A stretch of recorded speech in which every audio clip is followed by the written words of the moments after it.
Welcome to Congregation Lador Vador and our community program series.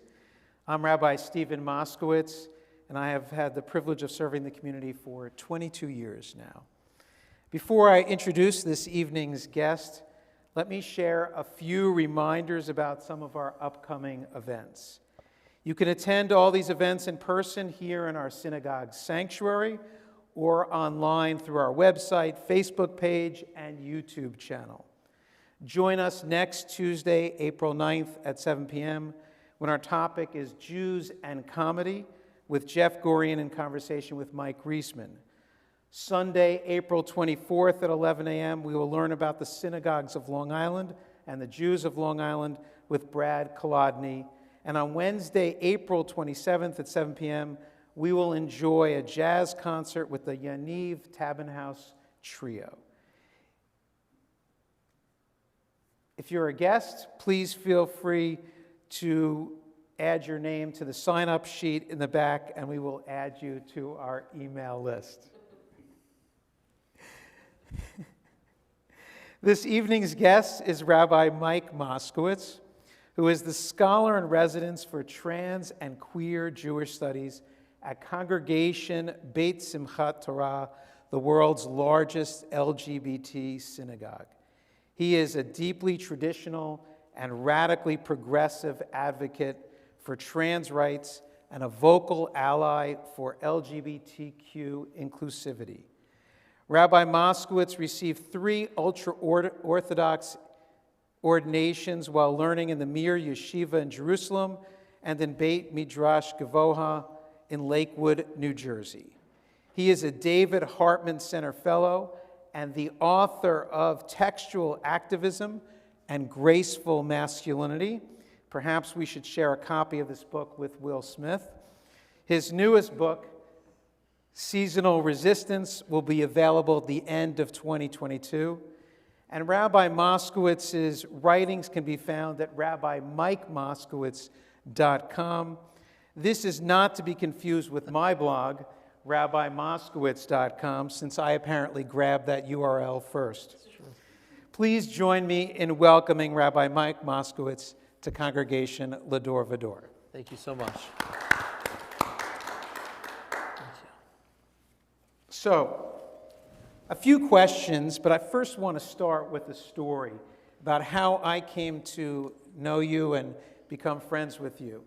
It was actually when you were arrested, and I got an alert on my phone that Rabbi Mike Moskowitz was arrested, and I, of course, panicked that my brother was up to something that I was unaware of, and I texted Mike, my brother, your picture and said, Mike, what's going on, and what are you doing? And so tell us a little bit about that story, I mean, because it's certainly part of how you came to this work. Yeah, thank you first for having me. It's a distinct honor and pleasure to be here.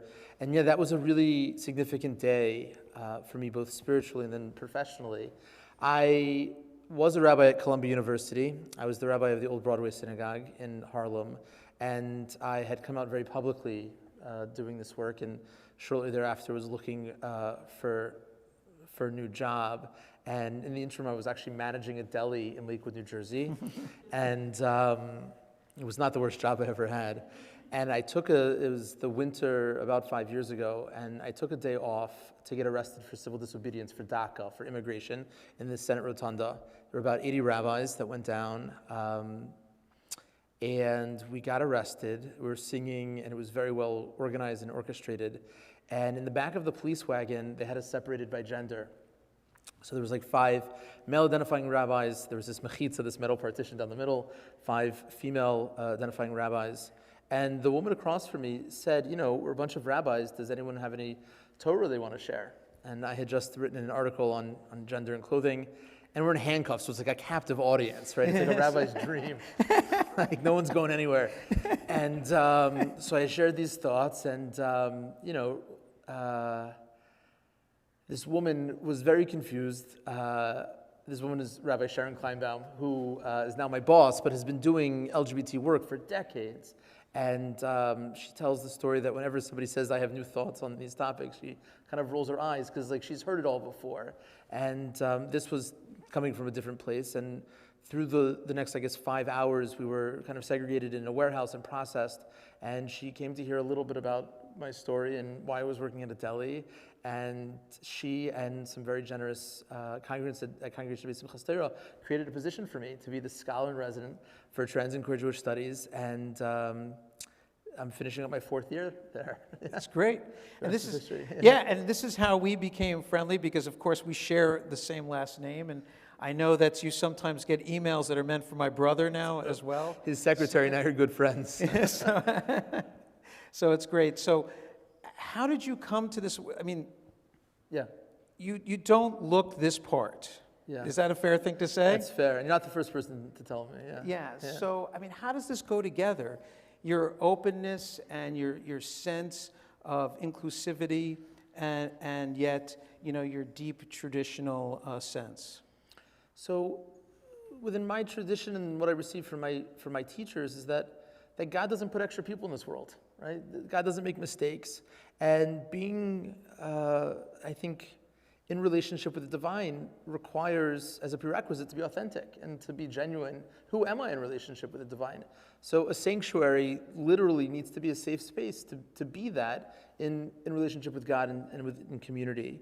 And I don't think I was ever really exposed or made to know that I was in conversation with somebody of trans experience until someone in my family transitioned and said, I'm not a girl, I'm a boy. And I didn't understand any of it. I asked them, how do you know? I know how I'm a guy, but how do you know?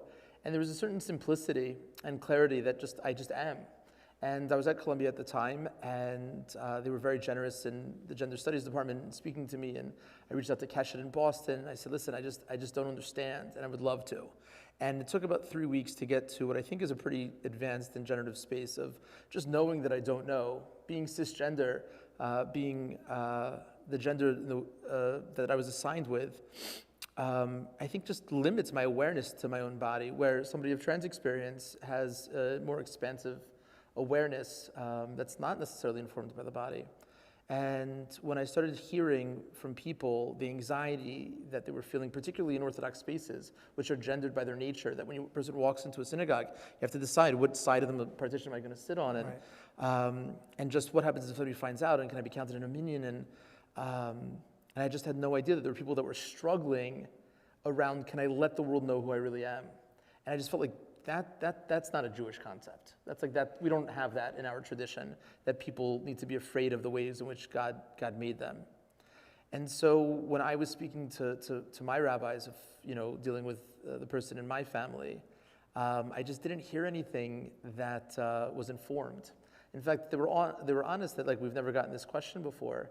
And there was a kind of a pivotal moment where I felt like, if you don't know, then who does? And that kind of gave me a little bit of permission to think out loud about some of these issues. And once people knew that I was somebody who was very curious to have these conversations, people reached out. And then kind of over time, it just became part of the majority of the conversations I was having professionally were at these intersections.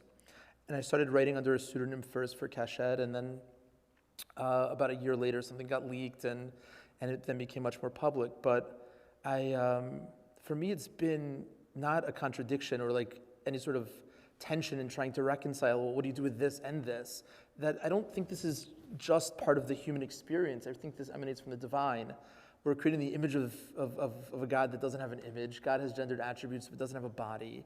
And we have a tradition of gender-based spiritual practice. And so just the language from within the queer community has actually given me much better language of trying to understand God. Yeah. Don't you? But the tradition seems to have this sense that this is a choice that someone makes, who they're attracted to, what gender they're attracted to, or how they identify themselves. And you're articulating, something I certainly agree with, that it's just who you are. And so I still don't see how that's reconciled in the Orthodox and ultra-Orthodox world. I mean, in the Reform world, it's somewhat easy. We could say, okay, the tradition's wrong. We disagree with the tradition. Right. And we have a new understanding.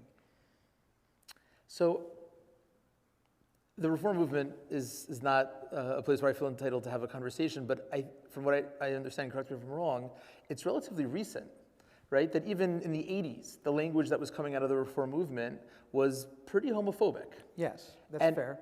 And it was not because of a particular verse. It's because, right, because the verses have a different dynamic in the Reform movement. And I think that that is true very broadly. You have atheists who are homophobic, right? You have people who don't care about wearing wool and linen or eating pork, but they have this verse about wearing misgendered clothing or about homosexuality, that it becomes the place to be able to hold the homophobia. And so I think within Orthodoxy, it's only recent that there's been a conversation about a recognition that this is not a choice. Because for the people who are struggling in those places, they would do anything not to be gay. They would do anything to be able to be attracted to somebody of the opposite gender, so they wouldn't have to carry both the shame and the discomfort and the marginalization. And people try to pray away the gay, and it doesn't work. And then people started to go to therapy. And not only did that not work, but the torture was traumatic. And it's now been banned in a couple dozen states in this country, and in Canada, and in Israel has now banned it. And so really for the first time, there's this space of like, okay, so what does a win look like? What is a person who identifies as being gay, who recognizes that they have same-sex attraction or they're not attracted to somebody of the opposite gender? Historically, they were told to, push through, take one for the team. It's a test. We all have struggles, and so this is your struggle in this world. Marry somebody who you're not attracted to, and that'll make God happy. And of course, it didn't make God happy, and everybody lost, and nobody won. Didn't make them happy. It didn't make them happy. Nobody was successful except for kind of the system being able to push off the conversation a little bit longer. And so I think now they're starting to have the conversation, and what does a win look like? And well, okay, so don't marry a woman, but why should you marry a man? Maybe you should just be alone, but the Torah also says it's not good to be alone. So okay, so maybe you should be with somebody, but we have to figure out what does that look like. And so the nuanced conversation of like, are there boundaries and what do those look like? I don't think we're there yet, but the idea that one, you shouldn't marry somebody who you're not attracted to. And then the second is that like, it's not good to be alone. I think that's really the beginning of the space. And I think kind of in academic terms, there's like an intolerable deviancy that like, if you want to come here and talk about Jesus, right? Like this is not the space probably, right? Like there are places to talk about it, this is not it. And then there's things which are tolerable as a deviancy, like I'm not okay with this, but I'd rather you do this than not do this. Meaning I'd rather you be here than not be here, which in Orthodoxy, I think right now, mainstream Orthodoxy, is kind of where they're holding around LGBT things, that like, just the fact that you came out doesn't mean that you have to get out, but like, I can't tell you that this is okay, but I'd rather you be here than not. That took 3,500 years. To go from that space to like acceptance and celebration, sometimes is a few weeks, sometimes is a few months, but it's not a big amount of time. And so like this stage, as awkward and offensive as it is really a very necessary one to be able to provide the proximity that people can then get to know somebody who they happen to love, who also happens to be in one of these marginalized parts of society. I like very much how you articulate. In other words, if the door is opened and you're able to wrap your arms around someone, a person, as opposed to sort of like this idea that it makes me uncomfortable, then the rest follows. Yeah, from a distance, it's much easier to dehumanize. The verse says about Joseph that the brothers saw him from afar and sought to do him harm. That's a nice reading. I understand. Yeah. Good. Yeah. So say more. I'm sorry. No, that's good. Right. So that when we think about, and it's one of the reasons in the last 50 years that there's been so much more progress around the LGBT issues than around racial equality, because you can get to know somebody and then find out that they happen to be trans or genderqueer, where the color of a person's skin often presents immediately, and then the person with those prejudices often just doesn't engage and never gets to know them. So it is the function of, and I would say like within the rabbinic world, you can't paskin a shaila until you know the Metzias. You can't answer a question in Jewish law until you understand the reality of something. And so there's simply a limitation to wisdom that's not embodied, that until you know somebody and those struggles, you're not in a position to actually offer an opinion on it. Yeah, I think this opening your arms and welcoming someone in can be, that changes. It just changes everything. Yeah. So what do you do day in and day out at this job at CBST? It's a good job. So I do a lot of writing. I've published now close to 150 articles since I've been there and a few books. I do a lot of counseling, particularly of parents, of kids, in all sorts of spaces who are queer and genderqueer. and trans. Sure. You're counseling more the parents of? Generally, yeah. So the work that I focus on in the Orthodox world and the ultra-Orthodox world is the entire spectrum of LGBT plus issues, but more broadly, I work around the trans and the genderqueer experience in interfaith and interdenominational spaces because it's just relatively new for everybody, right? Particularly at the intersections of rituals. I get a lot of questions from rabbis, non-Orthodox rabbis, about conversion for trans folks. If you have somebody who's, let's say, assigned male and then transitions but didn't have bottom surgery and they weren't circumcised. So does this woman need circumcision to convert to Judaism, right? Is it body part specific or is it gender specific, right? So those are questions, right? What does it mean around giving a get, right? In a community where the man is divorcing the woman and she has to accept it. What happens if he transitions or she transitions? Or so at those intersections, it's tricky. And so I do a lot of kind of halachic or consultations in Jewish law. And one of the edges within Orthodoxy is not just supporting parents whose kids have, let's say, come out as being queer, but now a few years later, they're getting engaged and they're getting married. So I'm doing a wedding of two women in a couple of months where they're both from Orthodox families and they both maintain their Orthodox identities. And so there's going to be this wedding where there are going to be hundreds of Orthodox folks. And so it requires a decent amount of support for the families. Who in the family knows? Do the grandparents know? Do the rabbis know? Do the rabbis come? And a lot of it's trying to reframe, particularly for younger rabbis who will call and say, "Listen, I want to be supportive, but like, what do you do with this verse, right? Like, how do you get over this hurdle?" So part of the work is showing that within the tradition, the rabbinic sources and methodology, it's actually very much in support. For example, there's a biblical prohibition of wearing misgendered clothing. It's a verse. I think Deuteronomy 22:5. But the Code of Jewish Law we just studied by Purim, it says that there's a custom to wear misgendered clothing. Right. So if it's a biblical prohibition, you can't have a custom that's in opposition. Right. So how do you reconcile, right? So the Code of Jewish Law knew the verse. So if you look in the medieval commentators, Rashi, for example, it uses the word ki in the verse. Normally ki is translated because. A person can't wear misgendered clothing because it's an abomination. And Rashi understands that there doesn't mean ki, because, but rather like when. It's a condition. When it's an abomination, then there's a prohibition, right? So analogous to like a person pretending to be a doctor to gain access to patients. So you're helping people say, like, there's other ways of interpreting it. Yes, and they're not my interpretations as much as like within the tradition itself, right? Here's a voice that you can kind of hang your hat on. That's right. Or your kippah, if you will. Yeah, so, right. and you can hold on to that if you're struggling with this. Yeah, because sorry. Is there, in this counseling with parents, is there almost sort of like a coming out for parents as well? Like when the like who do they share it with? You express that. Yeah. Is navigating that, is that difficult? It's super difficult, and it's not even an indicator of support. Meaning, you can have a parent who says, "I love you. There's nothing I won't do for you. I believe you. I'm here for you." And I used to have a daughter, now I have a son. I used to have a son, I now have a daughter. You're named for my father, and now you're going to take a different name, right? Like, and also as a parent, I was a parent to somebody who I clearly didn't understand, right, entirely. So like, what does that mean for me as who I am? And like, what does that mean for me to be supportive? Do parents see it as a failure almost then? Theologically, yeah. I mean, it's not infrequent. So I think everybody has their own kind of point of departure. But there was a few parents who said to me, I feel like God has rejected my offering as a parent that now I have a gay daughter.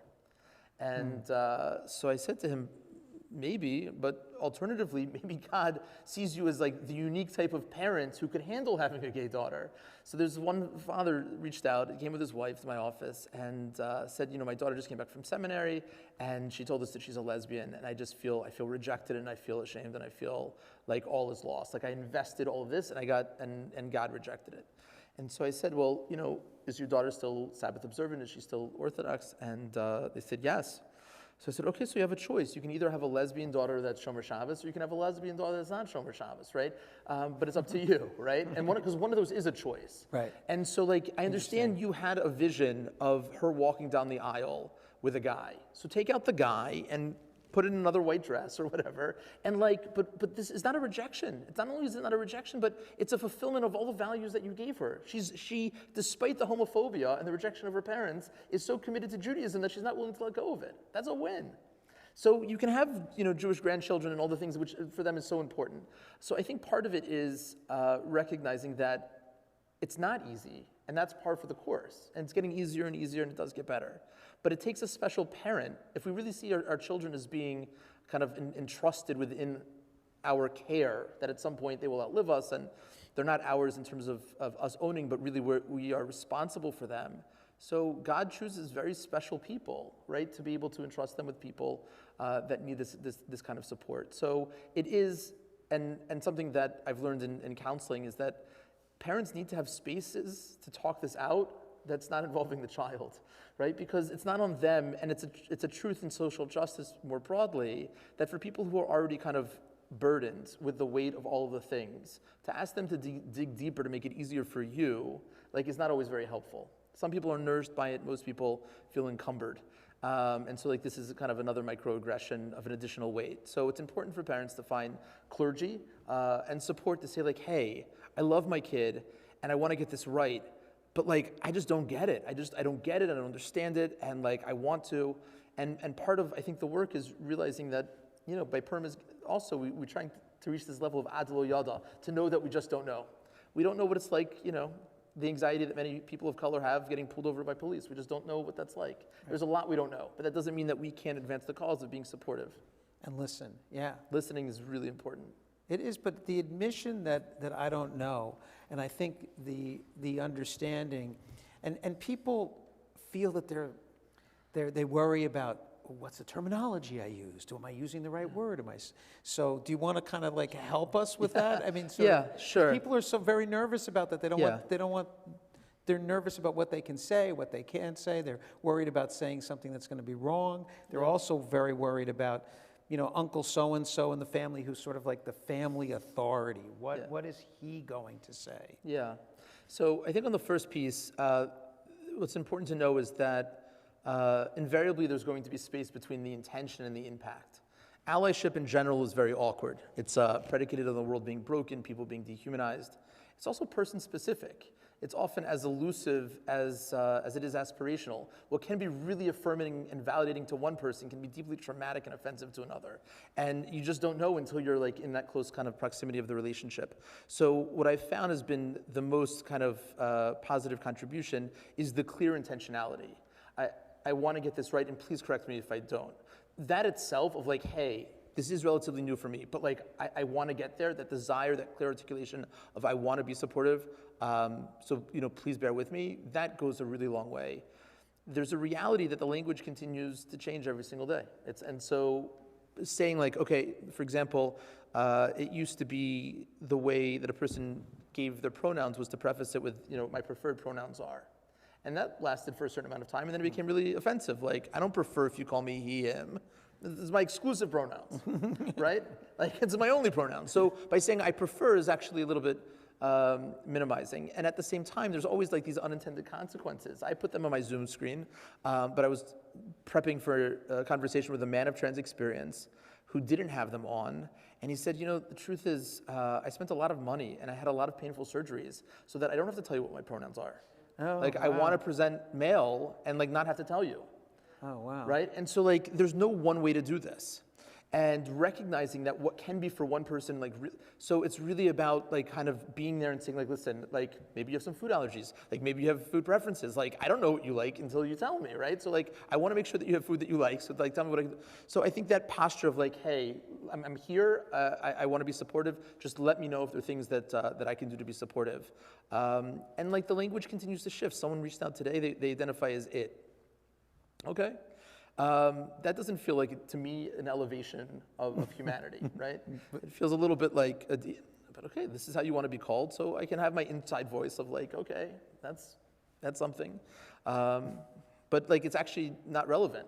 And I think one of the things that's also tricky is, particularly for people who hold themselves to be progressive, for people who have been involved in a lot of things, as soon as there's something that's new, it's kind of the same process of like, well, I don't understand this. One of my good friends is a man of trans experience. His wife is, I think, identifies as a lesbian, and he's a very binary trans man. He passes, and I don't think he feels any tension. And one of his kids came out as genderqueer, and he said to me, like, I just don't understand this. And I said, this you don't understand? I don't understand any of it, right? But that's the point, right? You don't have to understand, right? And so when you have somebody who's part of a community saying like this is hard for me, it's hard being a parent on a good day with like fantastic kids, right? So it's just, I think, recognizing that we all need allies, and it's not unilateral, it's not one direction. We, as allies, need allies. As people in a relationship, it's meant to be dynamic. And I think declaring that intentionality of like, I'm here and I'm gonna try my best, but like I can't possibly intuit this. I need you to be able to try to give me some feedback. Yeah, I do think people feel like they're so worried about tripping up and making a mistake that they almost avoid trying to be an ally or a friend. It's very true. And one of the things that we, I think, observed in the previous administration, particularly around police violence and not the movement, but the concept of Black Lives Matter, that I think people who don't identify as people of color feel like it's not my lane. Like I can't have a thought on that. I can't have a conversation. It's not my space. Until like the awkwardness of saying something was outweighed by the awkwardness of the silence. Like I don't know the right thing to say, but I can't say nothing. Right. I can't be passive. I can't be a bystander. Silence always helps the aggressor. And so then like there became this space of like, you know what? It just doesn't make a difference. I'm gonna say the thing. I'm gonna protest. I'm gonna get out into the world. And there's gonna be some awkwardness in that, but like it's a less awkwardness, and then develop the muscles. Yeah. So develop the muscles. So do you have advice for like it's beyond the expressing the intentionality, being supportive? Is there something more that we could be doing? I think as a community, there's a lot we can do. Okay. Each case and each child and each relationship is different, but there are things that I think code very powerfully. If you think about like as Jews and anti-Semitism, right? Seeing a mezuzah on a door provides a certain amount of comfort. I know this is a Jewish space. I'm welcome here, right? Having flags, right, or signage around bathrooms. Are there gender-queer bathrooms or all-gender bathrooms? Issues of accessibility, are there ramps? Are there ways that people, and so when people, I think, go through the process of like, is this a safe space for me? Knowing what the things in that community code as, there's a way in which we can be really proactive. Keshet, for example, has stickers with rainbows that say like, safe space, and putting he, him, or your pronouns at the end of an email, like is not a huge kind of sacrifice, but it codes very like loudly as like, I'm in a certain space where this is important to me. So I think also the role of certainly clergy is being sensitive to the way in which we talk about things. We talk often about, the way in which I think the Reform movement has pushed back a lot on the default is God being he, right? Like God and God's self. So that's important because you don't want to contribute to like some sort of misogynistic kind of patriarchy, or the way in which it's also not true that God doesn't have body parts and God is the source of all gender. But there's a sensitivity around language that these things mean things. And so when we talk about membership, right? So do you frame it in like assuming that there's a male and a female, like when you put husband, wife, right? Like it's not malicious, but it's residual from a time where marriage was, right? So I think in those places, you offer family memberships, or when you talk about, doing an intake or membership or a Hebrew school, are male, female the only options, right? And is the third option like other, right? And like, what does it mean to like, I'm other, right? As opposed to genderqueer or, just fill in your gender, right? Which you're getting the same feedback and information, but it's not making something normal and then something abnormal. Yeah, we've tried to be at least aware of every sort of line and every label that we're putting on the line of what you're supposed to fill in. I mean, I've lately become much more aware of, how frequently I say, bride and groom or husband and wife, and how that might be in, you could just say partner, and it can be much wider and more inclusive. But we do sort of rely on that sort of default language, especially in these institutions that have been speaking this way for a very long time. It's very true. It's hard. It's very hard. Plural pronouns and speaking to individuals, it's hard. And even like the shifting around like women's rights to like reproductive rights, right? Because not every woman has a uterus, and not everybody with a uterus is a woman, right? And just language around like hygiene as opposed to like feminine hygiene. Like it's not significant except that like we're accustomed to speaking a certain way.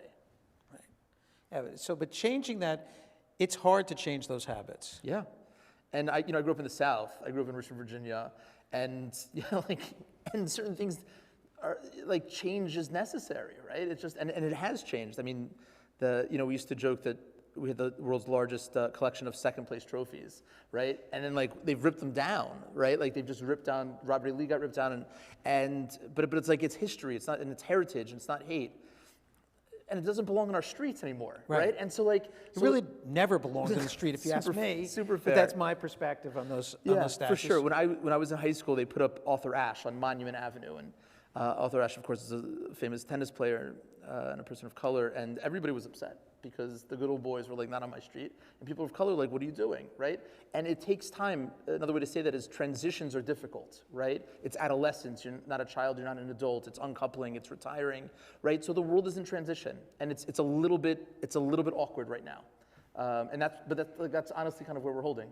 Yeah, it's awkward, but there's also sort of like the fight. You feel like people who want to pull back, so we feel like we take steps forward and then get pulled back one step. I mean, Rabbi Sharon Kleinbaum, who I've known for many, many years, since when I was at the 92nd Street Y, one time I heard her speak at a conference, and we were talking about gay and lesbian individuals being ordained as rabbis at my seminary, and being able to be public and out about their identity when they were ordained, because my classmates only 4 years before that had to be closeted in order to be ordained.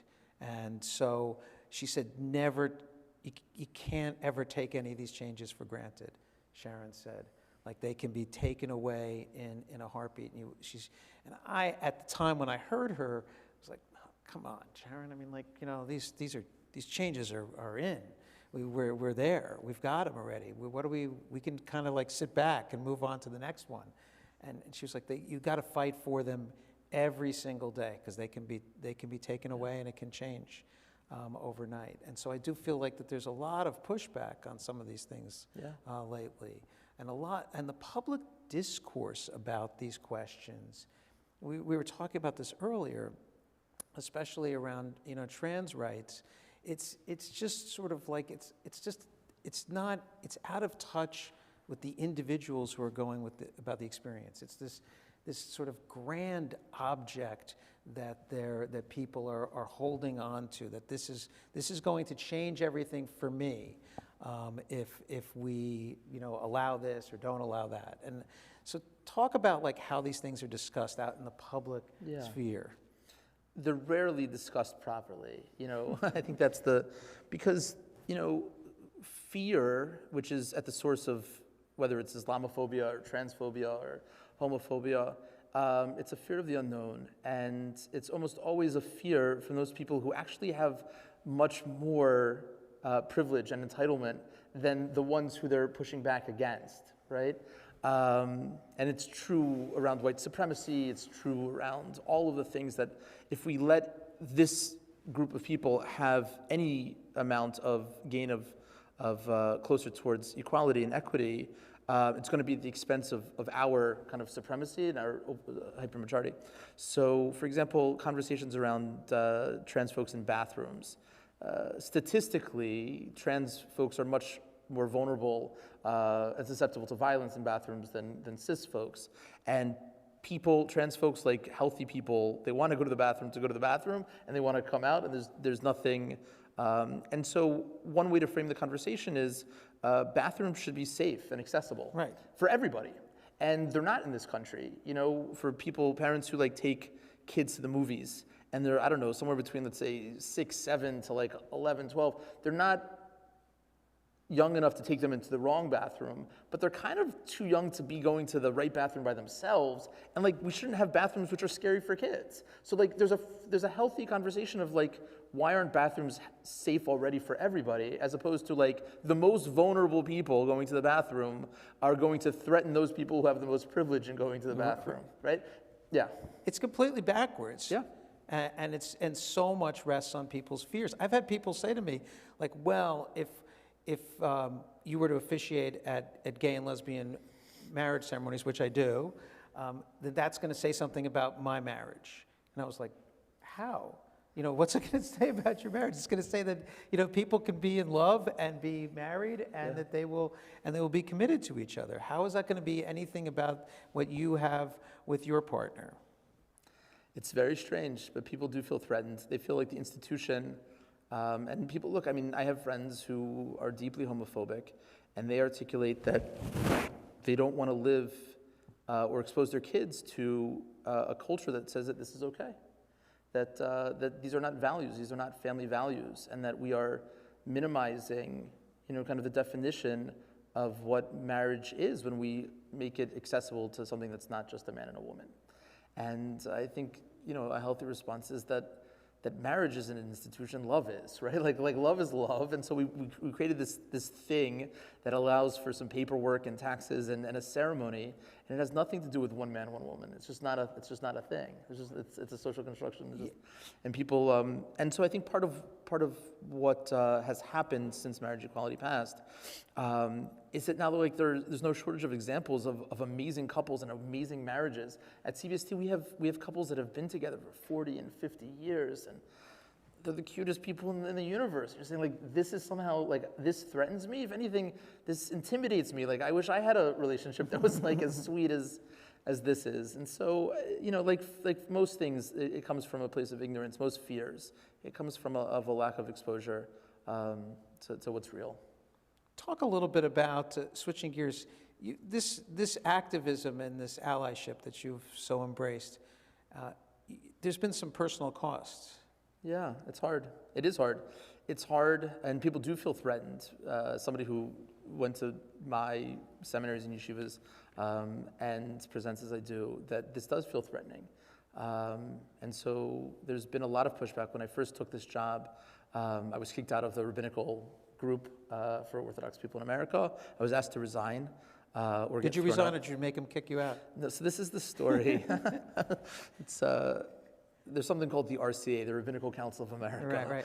And they have, as part of their kind of policy to get in, interesting rules that either you can have one institutional ordination, like from Yeshiva University, or you could have two individualized ones. And it's a very short list. It's 5 or 6 names.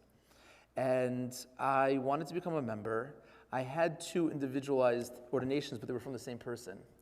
So I go to this convention. I had friends there that I was visiting, and I said, I would love to join. I don't really meet the criteria, but I'm happy to take a test. Let me know what I have to do. I'm happy to go through whatever it is. And they said, no, there's no test. It is what it is. It happened to be that day, my Rosh Yeshiva, the head of my yeshiva from Israel, was visiting. I was having lunch with him. So I went to go visit him, and he said, where are you coming from? And I said, I'm coming from this convention, and I want to become a member. And he said, I'm on the list. If you need me to give you an ordination, I'll give you an ordination. So on the spot, I got a 3rd ordination, and I came back to the RCA convention, and I said, okay, I got my 3rd ordination. Now can I be a member? And so that was kind of one bookend of the exodus, which was just equally kind of anticlimactic, that when I took this job at CBST, they posted on Facebook on Friday, 9 a.m. on Monday, I get a call from the head of the RCA. He was calling from Israel. He was there for his grandson's bris.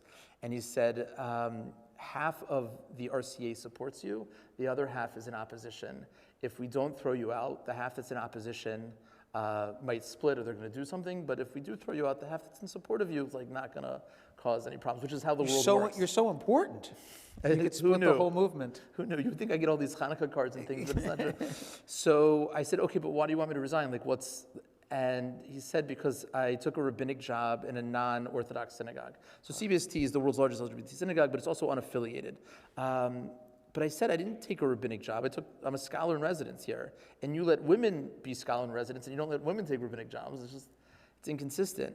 And he said, listen, if you're willing to resign and go quietly, I'm happy to continue the conversation and try to work to advance some of these causes that half of the people believe in. But if you're not willing to resign, then we're going to have to kind of whatever. Okay, so I said, okay, I met with him with his office, and we had ongoing conversations, because this is not something that's a fad. It's not something that you can deny. And I think that's one of the important lessons that Orthodoxy is slowly starting to understand, that denying something, right, doesn't actually excuse you from it, right? We're held responsible for our actions, but we're also held just as responsible for our inactions. And so denying this reality has consequences. Nobody who you care about nobody would want someone who they care about to be married to somebody who couldn't find them attractive. And so the deleterious effects of that rabbinic malpractice has created kind of generations of people who have suffered and have left. There's an organization called Footsteps that helps people leave the ultra-orthodox world. About a third of them identify as being part of the LGBTQ community. Wow. And the other 2/3 are influenced by the posture of the homophobia and the transphobia. So if the idea is we want to purge Orthodox spaces from queer folks, so like this is a great way to do it, right? But if that's not the goal, and we're just saying like this is what, I don't know what we're supposed to do, so like we could have some humility and say, okay, we don't have all the answers, but we know definitively want you to be here, right? We know definitively that there's space, and then we can work out the math. So it's changing quickly. There's much more visibility and representation even than just a few years ago. And part of that is young people not wanting to choose between a religious identity and a gender or a queer identity. And so like they're becoming the change that the world needs, and it's happening very quickly. Yeah, I think it's almost this sense like, does this say like it wasn't cold today? Like right. To try to like to pretend that it wasn't 20 degrees today is what some people's response to this is. And then you get frostbite. Like it doesn't end well. Yeah, right. It's not. It's dangerous to treat the weather different than it actually is. It's almost like, and it would be the same thing. Yeah. I think it's 100% what people are trying and attempting to do.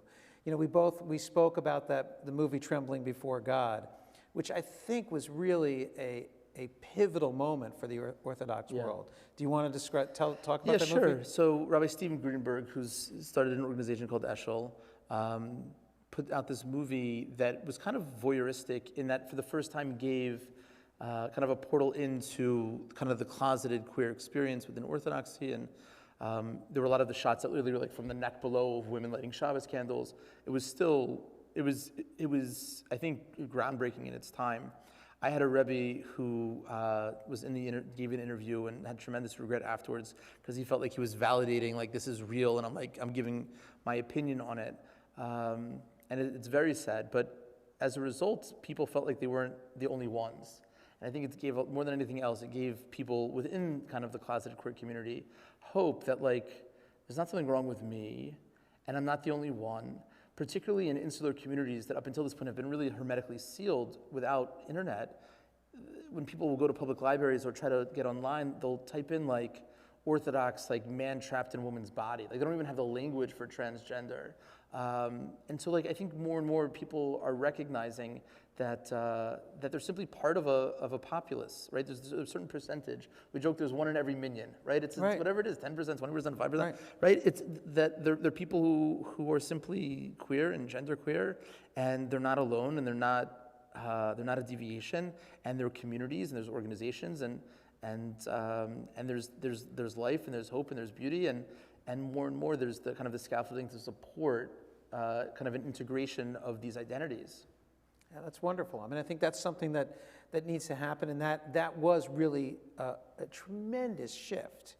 Yeah. I mean, when speaking to my Orthodox colleagues, I mean, that movie created an awareness that they had just denied, or that people like almost denied themselves. No one was publicly out, and I think that really changed it. But as you rightly noted, I mean, the Reform movement was not always so open and progressive.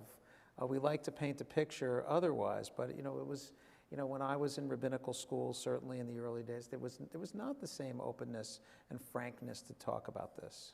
Yeah. So I want to, before we want to give a chance for those who have joined us in person, if anyone wants to ask questions, Ryan has a microphone that I'm going to ask you, if you ask a question, that you just wait for the microphone so that those on live stream can hear your question. Just hold on one second, just for the microphone.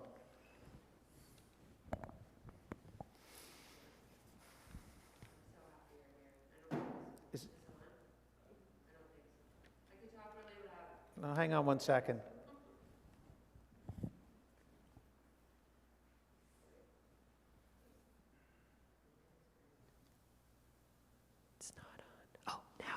Okay, go ahead. Hi. I'm so happy you're here. This is just eye-opening, and I know that I had a bias. I had no idea that there were Orthodox rabbis who felt this way, and I just think it's incredible that you're here, so thank you. So you had mentioned, you said that you had friends who are deeply homophobic. So I find it interesting that you use the word friends, can you talk about that you are still friends with someone who's deeply homophobic, because there's such a divide in this world, so. Yeah, I mean, it's painful, but I don't think that the right response is to walk away, because they're not going to be better off. And I have my best friend from yeshiva. We were like brothers, and his kids call me uncle. Like, we're super close. And when I started doing this, he really ratcheted it up. Like, homophobia was not part of our normal conversation. Like, things didn't come up, and now, and we didn't talk for a while. And we both kind of reached out and said, this is stupid. Like, this is super stupid. I miss you. I love you. I think you're wrong. And between the two of us, there was enough maturity to be able to say, you know what, we're just not going to talk about these things. And we'll talk about other things. Sometimes I'll write something and I'll send him an article and I'll say, this is not about queer stuff, you can read it. And he writes back, it's a phrase, lo plug, like it's a rabbinic phrase, but I'm not going to make distinctions. I'm not going to read anything, even if it's not clear. So like, we're in a space, but he's moved. And there's actually a powerful kind of framing in rabbinic literature. Separation, havdalah, in Judaism is naturally unholy, because the one thing that we know about God is that God is one. So togetherness, unity, there's more God in the room, the more people that we can. So on the day that the water was separated in the Genesis narrative, it doesn't say ki tov, it doesn't say that it was good, because separation is not good. And the rabbis say that the order of Havdalah was established in Yavna. Yavna was a city where the scholars gathered, but Yavna is also an acronym for Yayin B'samim Ner Havdalah. The order of Havdalah, of separation, Saturday night, the wine and the candle and the spices, and right, it spells the word Yavna. And I had a Rebbe who explained that each aspect of the Havdalah ceremony is actually a different way of engaging. Right? Like, let's grab a drink, or the Ner. Let's talk about this in the world of ideas in a cerebral space. And what's come to me to be the truth, my truth, is that you don't walk away until you're convinced you can't come any closer. The person can't come any closer. And I just think that we need to hold the optimism that real change is incremental.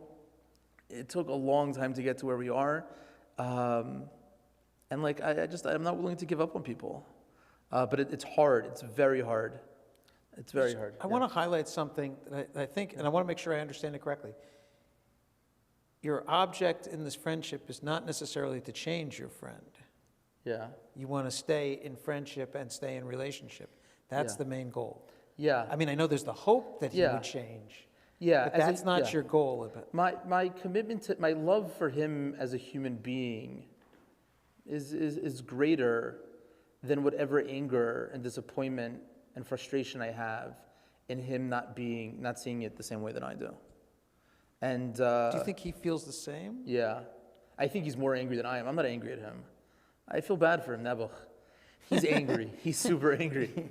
It's a good thing he's not violent. He's not a violent guy. But he's angry with me. And he worries. I mean, he legitimately feels like I'm going to hell, and he prays for and I tell him, pray for me. Adarabah, pray for me every day. But, and I told him I pray for him also. Because homophobia, I think, is a sin. I have to answer for mine, and he has to answer for his.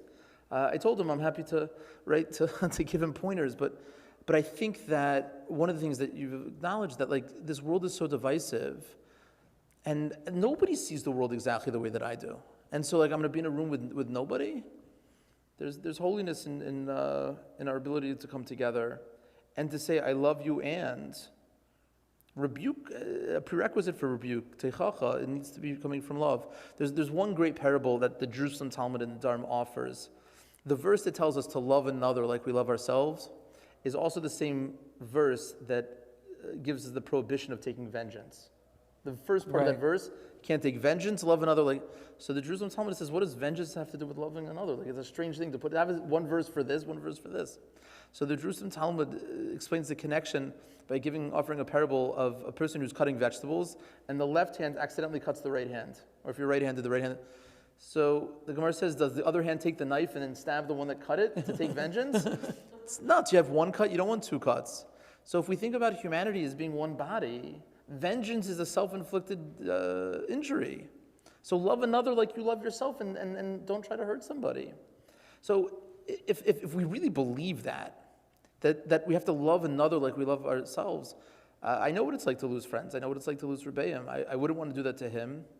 And there's a space where reasonable people can disagree. And I know that he defends me and my family when I'm not there. His synagogue tried to throw me out. It's a longer story. But the conclusion was they don't have to call me up to the Torah. They don't have to call me up to give me an aliyah, but they can't prevent me from davening there. But and he thought that it was retribution against him. So we're not going anywhere. And you see, every page of the Talmud is filled with disputes. But when people love each other and they respect each other, that like as an intelligent person, how can you believe this? Like I'm curious. Like I want to understand, how is it such a person could see the world this way? So yeah, it's. I think it's holy. I think there's deep holiness in the struggle of not giving up on people and also not compromising. Like he doesn't. He started speaking in a certain way. I said like, I'm not going to be in a conversation where you use these words. Like I'll hang up. So like you can either say goodbye, you could use this word, or you could like not talk about these things. And so I don't think a person has to compromise on their values. But the idea that I can disagree with you in the world of ideas and love you like a brother, despite that, like we don't, or as a sibling, like it's something we have to work on. I think it's something we have to work on. It's exhausting, what you're describing. And sometimes people take the easier approach, which is like, just easier, this is too important to me, I'm just going to drop the friendship. They allow the friendship to be sacrificed for ideals and commitments that they have, and because it can be exhausting. One of the things that we both love about Hartman and studying at Hartman in Jerusalem, where we've seen each other before, is that there's a lot of arguing going on. I mean, there's rabbis from all different denominations and all different political stripes, and we argue quite passionately, but there's a deep affection and love for each other as well. And I think that's the model that I would hold up, the Machon and studying there. But most people would not choose the path that you are articulating, because most people would rather just be comfortable in their own ideas and their own worldview, and not be, you're almost suggesting you're going to be challenged every minute. Stay in this friendship, and every day you're going to have barbs thrown at you for the ideas that you hold. And people just don't have the shield, I think, that you have. Yeah, I think for me, faith, like Judaism for me is, it's a religion of action. That because I have the faith, I can take on the precarity and like I don't stress about it. And you and I were talking earlier about like the humility that the world could benefit from, in like saying that we actually, like I have confidence in my desire to want to get it right, but did I get it right? Like, I don't know. And not being willing to be in conversation with people who disagree with you, it doesn't bring you closer to the truth. These are complicated issues. Gender identity and sexual orientation are different lanes. Who a person is when they go to sleep is different than who you want to sleep with, but they're not parallel lanes, right? There's a social construction of gender, and someone who's asexual is not free from gender. And what happens if you have somebody who was assigned female and now identifies as male and is attracted to men, right? Does that mean that they're gay or straight if they're two different lanes? Like, and the truth is it doesn't make a difference, right? But to be able to say like, oh, this stuff is simple, like I figured it out, it's for sure you didn't figure it out. Right. If you've never given something thought, it's not likely that you thought about it properly. And so being able to be humble, aspirationally at least, to say like, I'm really curious, I have a lot of strong feelings and thoughts, and I know that I haven't figured it all out yet. By you being in conversation, telling me where you think I'm wrong is actually really helpful to say like, actually, I hear what you're saying. I don't think you're right either. Is there a different way that we could frame this that's closer to some sort of truth? Because if that's what we're really looking for, right? Some sort of better way of being in the world, none of it's threatening. Because somebody says I'm wrong and there's a better way of being. I want to be right. I don't want to, right? But see, I'm not sure you're aware of how sort of strong your shield is, which I think is wonderful that you're not, because most people look to friendship for affirmation, not to better their ideas and improve themselves and improve the conversation. And that's what you're advocating. I certainly agree, but I think most people they want just that affirmation. Yeah, you're so right. I agree with you. Yeah, 100%. I don't know. For me, it doesn't do it that way. I mean, for me, that doesn't do it for me. I know, but I think it's Yeah. because you have this, Maybe. you have an incredible sense of, yes, incredible koach and incredible strength. Thank you. And that's what it allows you to be in conversation with people who you vehemently disagree with. Yeah. Let's be honest. Yeah. I mean, I don't. Yeah, I guess it is hard for me to wrap my head around why somebody would want somebody just to tell them that it's good if it's not. But like I write a lot. My wife is way smarter than I, and she sees the world very differently in a lot of spaces. She's a huge ally and a big feminist, but she's less of a religious fundamentalist. But I won't publish anything until she reads it, because like, tell me if you disagree, and like, how do you disagree? And She's got a lot of reading to do. she does. I help her with things also. It's a fantastic. Hope she's a fast reader. She's the best. She's the best. But she. But I think like so. One just around relationships. The verse early on in the Genesis narrative, and this is I think at the core of this theology, is that it wasn't good for Adam to be alone, and so God created an Ezer Kenegdai. Right. Ezer Kenegdai are hard words. Ezer means like a helpmate, and Kenegdai means an opposition. And Rashi, the medieval commentator, says, I don't understand. Like, what does it mean to have a helpmate that's in opposition? And so he gives this approach that, like, if the person is meritorious, then there'll be a helper, and if not, there'll be an opposition. But the rabbis point out that the verse is framing it, and it's not good to be alone, so it is good to have this helpmate, in which case Rashi, making it conditional if they're meritorious, doesn't fit. So I saw one interpretation once from Rav Nosson Gestetner in Bnei Brak. It says that if a person is in a relationship where they're already on the right path, so then the person will be a helpmate to support them doing the right thing. But if they're on the wrong path, the person will be in opposition to them to get them on the right path. So either way, it's for their benefit. Right? So the benefit of being in conversation is not that someone should tell you that you're right or you're wrong, but they should help you discern if you're right or you're wrong, right? And that's why it's useful, and that's why it's important to have more voices and more representation and more voices from people with different lived experiences, because it actually gives us a perspective. One final maybe proof text. The Gemara says at the end of Tainus that in the future, all of the righteous people will be dancing around this circle. And what's interesting about the circle is that, like, on the circumference, everything is equidistant to the radius, right, to the epicenter. I think St. Augustine once said, God's nature as a circle is where the circumference is everywhere and the epicenter is nowhere, which is like, okay. I don't really understand that one, but okay. Meaning, like, God's big, right? God, like, that's, right? But anyways, the idea is, though, I think that they're going to be pointing, the Gemara says they're going to be pointing at the center. So they're going to be pointing to the person who's 180 degrees opposite from them, and we're all pointing to the same God. So we're all creating the image of the divine. The more images we can see, the more lived experiences, the more holistic approach we get to understand the divine.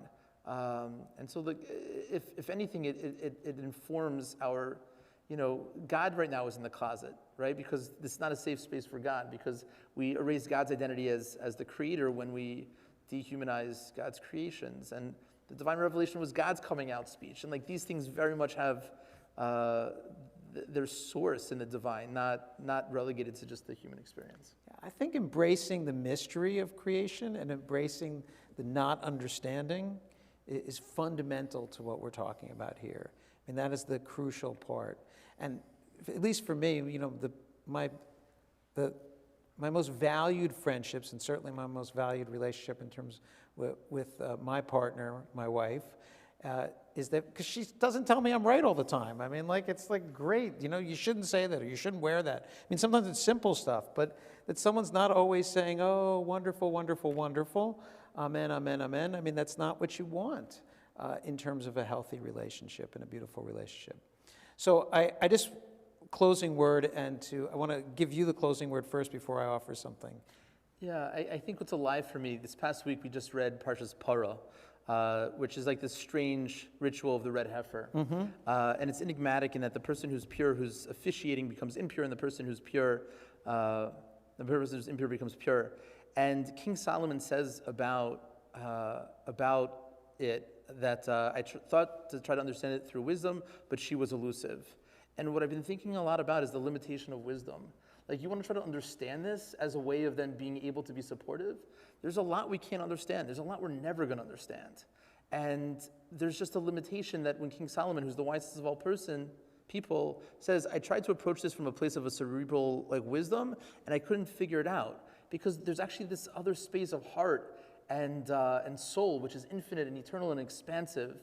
And when we can kind of lean heart forward, then the rest of it becomes, okay, so I don't understand the right pronoun for the day. But it's also not important to them all with a different pronoun, right? But I think that knowing that we don't know and being able to, and that's what the verse says, Zais chukas haTorah, that it doesn't say this is the statute of the cow, this is the statute of the entire Torah, right? There are things that we can approach in terms of understanding in a cerebral space, and those often involve objects. But when it comes to things of love and being able to understand on a deeper level, we need to be able to be expansive and to receive. Beautiful. Well said. It is my honor to share a last name with you, and certainly you've brought honor to our name and to my brother's name as well. Sure. So, and we both, I know I'm speaking for my brother also, we've learned a great deal from you, and I'm grateful that you came to the synagogue and for your teachings and for your wisdom and for your advice. So thank you so much. Thank you for having me. Thank you.